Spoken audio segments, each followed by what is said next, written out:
Okay बच्चों, ये बहुत ज्यादा इंपॉर्टेंट रिएक्शन है। और सारा सीन पता क्या था, पहले ये बुक में क्लोरो अल्कली प्रोसेस के नाम से था। अगर आप पुरानी बुक देखोगे जो मैंने पढ़ी थी, बस क्लोरो अल्कली प्रोसेस दे रखा है और कुछ फिगर नहीं, कुछ फोटो नहीं, क्वेश्चन भी आ जाते थे। फिर क्या किया सीबीएसई ने, इसको बुक में इंट्रोड्यूस किया। तो पुरानी एनसीईआरटी बुक में नहीं मिलेगा, तो मैं नई एनसीईआरटी बुक में मिलेगा।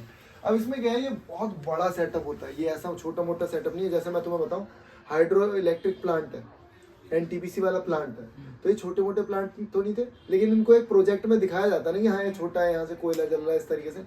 बिल्कुल यही सेटअप भी बहुत बड़ा सेटअप होता है, इसको मैं बस आपको छोटे रूप में दिखा रहा हूँ, ठीक है। अब इसमें सीन क्या है कि हमें ना हाइड्रोजन भी चाहिए। मतलब मैं आपको बताऊं, NaCl है और H2 है, इन दोनों चीजों को मिलाया। मैंने कहा ये तो दोनों ही न्यूट्रल है, इसका तो कुछ नहीं हो सकता, ये तो ऐसे ही रहेंगे। नमक में पानी मिला दिया भाई, कुछ हो रहा है उससे? कुछ नहीं हो रहा, कोई फायदा नहीं है। लेकिन अगर मैं इसका उल्टा करूं, देखो, एक मैंने लिया एसिड और एक मैंने लिया बेस। बेस ले लो आप, ये बेस हो गया हमारा, और यहाँ मैंने लिख दिया HCl। तो यहाँ आप देखोगे कि ये दोनों मिलके बने, ये एसिड है, ये बेस है, यहाँ बना NaCl नमक जो खाने वाला, और यहाँ बना पानी। अगर मैं इसको रिवर्स कर दूं तो ये बन जाना चाहिए, और ये बनता भी है।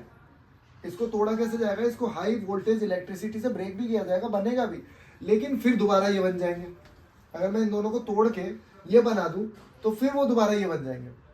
तो फिर हमने सोचा कि एक तरीका है, इनको तोड़ा जाए पहले इलेक्ट्रिसिटी से। इनको तोड़ा कैसे जाए कि जैसे ही हाई वोल्टेज इलेक्ट्रिसिटी जाएगी तो हाइड्रोजन भी टूट जाएगा OH और H पॉजिटिव में, और सोडियम भी टूट जाएगा Na और Cl नेगेटिव, और फिर इनको अलग अलग सेपरेट कर लिया जाएगा, ठीक है। अब एक बात बताओ, अगर मैं यहाँ से हाइड्रोजन निकाल लूँ और यहाँ से मैं क्लोरीन निकाल लूँ, तो क्लोरीन जब निकाल लिया होगा तो क्या सोडियम से कोई जुड़ने वाला है?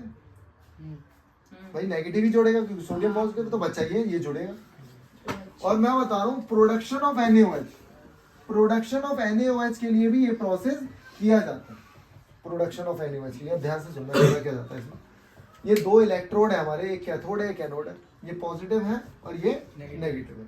अब क्या होगा, जैसे ही इसके अंदर हमने यहाँ से ब्राइन सॉल्यूशन डाला, ब्राइन सॉल्यूशन क्या होता है बताओ? नमक का पानी है, वही वाला ब्राइन सॉल्यूशन क्या है? नमक का पानी, सिंपल नमक और पानी में मिक्स कर दिए। अब यहाँ से हाई वोल्टेज गया, अब हाई वोल्टेज गया तो ये चार्ज हो गए, ये पॉजिटिव चार्ज हो गया, नेगेटिव चार्ज हो गया, पानी भी टूट गया। अब ये सारे मॉलिक्यूल इसमें टूट चुके हैं।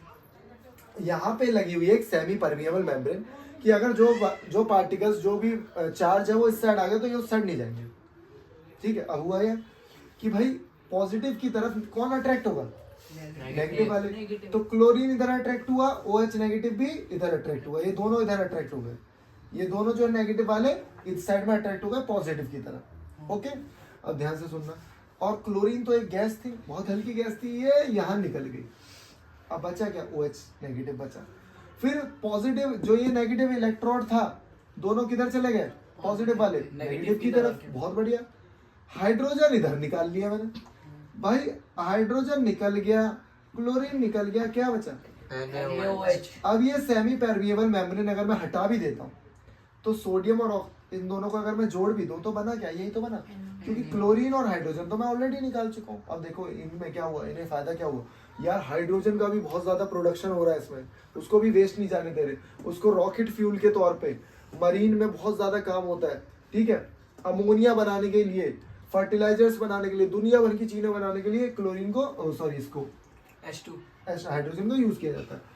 फिर जो मैंने क्लोरीन निकाला, water treatment plant, swimming pool में डलता है। उसके बाद क्लोरोफ्लोरोकार्बन भी बनाई जाती है, जो कि फ्रिज में यूज होती थी, अब तो बैन हो गई है वो, और पेस्टिसाइड बनाने के काम आता है। क्लोरीन का भी यूज हो गया, तो मतलब बहुत सारी चीजें यूज करी, लेकिन इसका सेटअप भी उतना ही महंगा लगता है। तो ये है पूरा क्लोरो एल्कली प्रोसेस, ये आपको बिल्कुल एक्सप्लेन करना है कि कैसे पार्टिकल्स को ब्रेक किया, किस तरीके से ब्राइन गया, और यहाँ पे जो बचा अब सॉल्यूशन कैसा निकलेगा? वो ब्राइन ही है, लेकिन उसके अंदर क्या कंटेन है? NaOH, जो कि अब मेरा बच के बना था। तो इसी पूरे सेटअप को आपको तरीके से लिखना है, और अगर आपने डायग्राम बना दिए हैं तो बस टीचर ये समझ गया भाई डायग्राम देखो वही बच्चा बना सकता है जिसने डायग्राम पढ़ा। थ्योरी में तो वो कुछ भी सुन सुन के कहीं से कुछ भी लिख देगा, डायग्राम तो वही बना सकता है जो टैलेंटेड है, जिसने पढ़ा है कभी ना कभी वो टॉपिक। डायग्राम हर किसी को थोड़ी आएगा। कंबशन पूछ लिया पेपर में, कंबशन बचपन में पढ़ा था, कुछ जलाते हैं तो कंबशन होता है, लेकिन कोई डायग्राम है, कोई रिएक्शन है, वो नहीं लिख पाएगा। रिएक्शन वही बच्चा लिखेगा जिसने पढ़ा।